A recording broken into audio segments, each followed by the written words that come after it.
Hey YouTube, Kevin here. Going to do another video on the Kawasaki KE100, the KM100, the KD80, and the KD100. Also the KH100 and the KC100 all share the same footprint, and the 90. So all these two strokes with the carburetor underneath this cover is we call it. This will cover that. So what we're going to talk about today is disconnecting the oil system, which a lot of people like to do. They like to take off the oil tank, it lightens up the bike, and mix it in the fuel tank, which goes up there. Okay, and then what they do is they simply cut the hose, and then a couple weeks later they cannot figure out why the bike is idling up and why they're having issues and problems. So I'm here to address that and explain to you why the factory oil system is actually the best oil system prior to mixing them. Okay, these oil systems are fully adjustable. There is a white there's a white gear in back of here, in back of this, right up in here, right about there in the oil in the crankcase there, transmission, which has a shaft and drives the oil pump. Okay.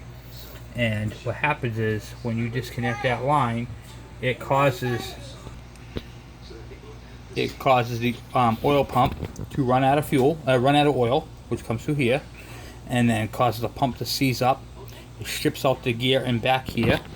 It's up inside there, and then you end up with plastic chips in your transmission. Okay, that's the first part. Prior to that happening, oil comes from hold on one second, let me reposition myself, hold on. Okay, so the way this system works, real simple. You got oil that comes from this nipple right here into this one right here. Okay, that's your feed right there. It goes through a grommet that sits right here, goes through the pump and gets pumped through this tube and into this little, this is supposed to be a fitting. This clamp is right in the way. Right into that hole, if you can see it now, I'll try to expand it. So you find it right there, into that, there's a fitting that goes right there, which I have to replace on this bike, because it was broken. And then the tube's not hooked up to anything, hooks up to it, and feeds it.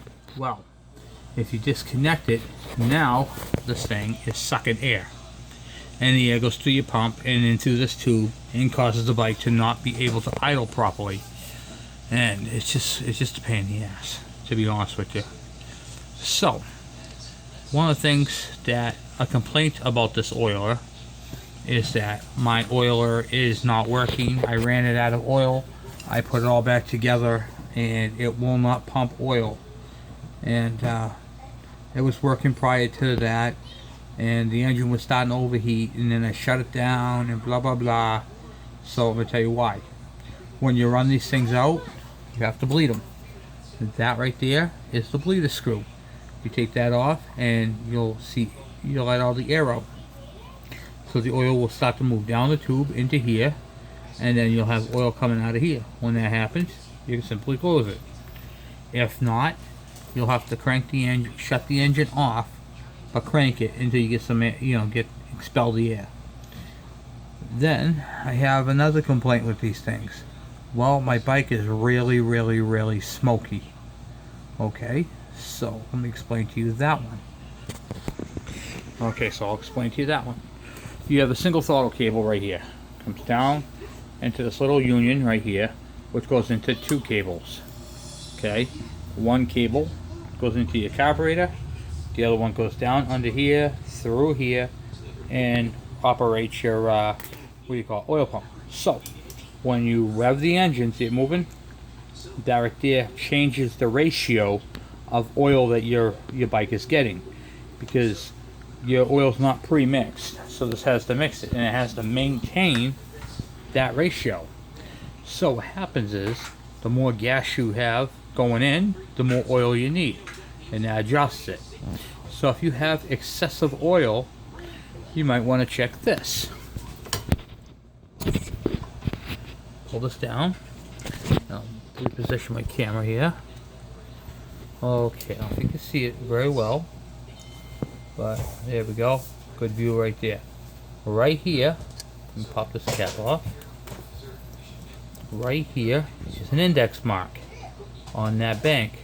Then there's a mark right here on your lever. So you want those two to line up when the bike is at idle. And then if you want more oil, simply adjust this what do you call it there? Cable adjustment. If you want more, you adjust it out.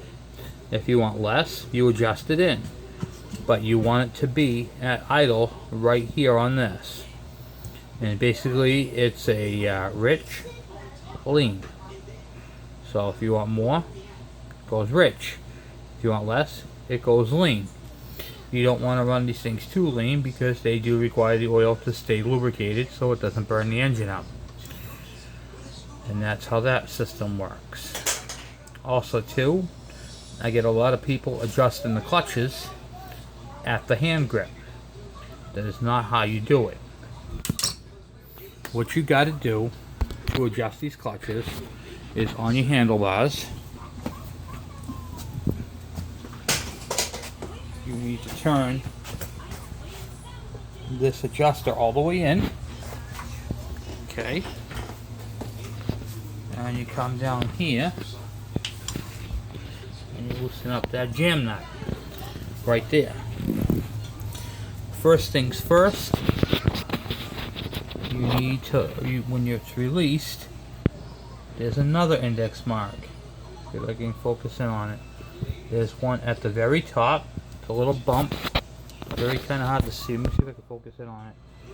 There we go, good view. That little bump right there has to line up with this mark right here. As you can see, these two are not lined up.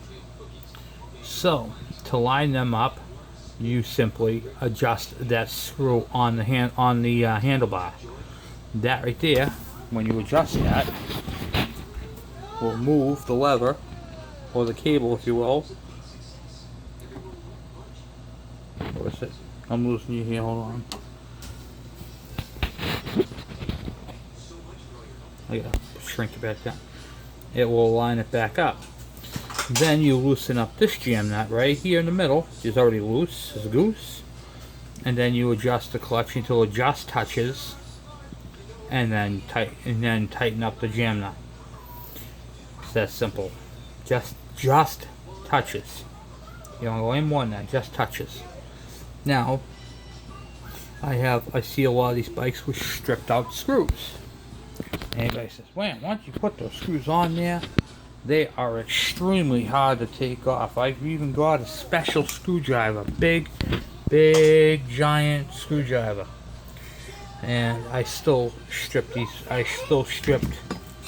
these bolts. I mean, that is really bad. I'm gonna have to drill them out. Nope, you're not. But you did take them off the wrong way. These screws have a tendency to tighten up inside these cases. It's just how the bike is built. You can't change it. No matter how much Never-Seez you put on it, it's still going to do the same thing. So what do you use to take them off? Well, I'm going to show you. This is called an impact driver. You've probably seen them kicking around, and you can use this with, it comes in this little black case, or it comes in a case, some red cases, whatever. And they come with flatheads and Phillips. Comes with two different style Phillips, two different style flatheads, and it comes with a socket. You can also use this on 3/8 sockets if you need to break a bolt free that is just really wound in there. It's like an impact gun, but you use it by putting it on here, and then you take a hammer and you whack it on the back.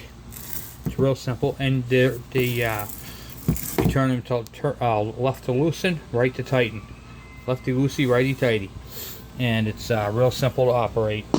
And you give it a few whacks, and that bolt just comes free as you can take it up a hand afterwards. It's that simple. So that's how you do that.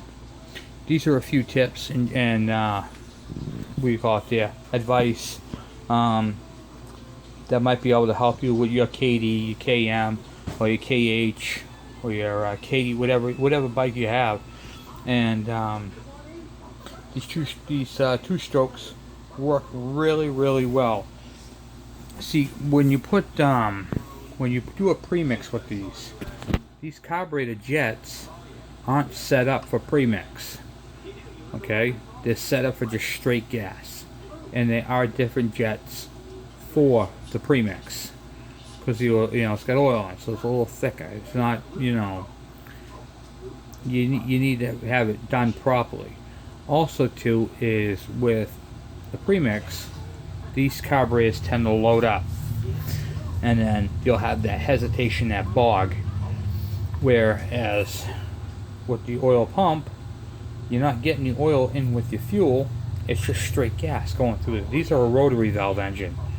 So on the crank is timed, and there's like a little window that comes around to the intake, and it sucks the fuel in that way. So that's how that works. Points are on the other side. This is a bike that I just picked up, and I decided I'm going to breathe some life into it. It's in really good shape. I'm missing the side cover, but I got a bunch of stuff. I'm sure I can make some stuff work on it. But I wanted to do a quick video and let you guys know about the oil pump adjustment, the clutch adjustment, why I have it all off on this side. And everything is pretty much, everything but the points is on this side. Points and ignition are on the other side. And then you can see how clean the carburetor is. I mean, the bike's in good shape. They got too big of a fuel line on there to the point where they had to take the grommet off, and they're using a huge clamp. So I'm gonna fix all that. I'm probably gonna use it to start it, but I mean, come on, look at that. That's ridiculous. But I got totes and parts and pieces and what have you, what not, and the two engines sitting right next to me. I'm not sure how they go. I got this tote right here. It's got the KD80 parts engine in it. So I'm going to use that parts engine for parts for this bike right here. And grab some of the things it needs, like the brake lever is all bent up on this bike. But I have one that's in actually pretty decent shape. Also bent, but not as bad. So I got some of the stuff I need. Some of the covers that I'm missing. I got the engine parts, like the oil cap and stuff, just stuff like that. Nothing fancy, nothing great, And just put these all on there and, clean up the threads, find out why everything did what it did. It's just really lack of caring, really, what did it. So it's gonna have to be cleaned. Yeah, I don't want to strip out this one. I'll go over the thing with a thread chaser or a pick and get all the crap out. But yeah, I mean, if you guys have any questions on yours, by all means, feel free to ask me. These are fun little bikes, and you can really have a good day on them. They're not like the KDXs. They're not that powerful. This one right here, I think it's like 7 or 8 horsepower. It's nothing dramatic. You're not gonna beat the land speed record with it, but you will have a good day of fun, and you can hit some trails. And really with the trails, it's not about the speed, it's about the torque, and this thing definitely has the torque to get you out on the trail and have some fun with it.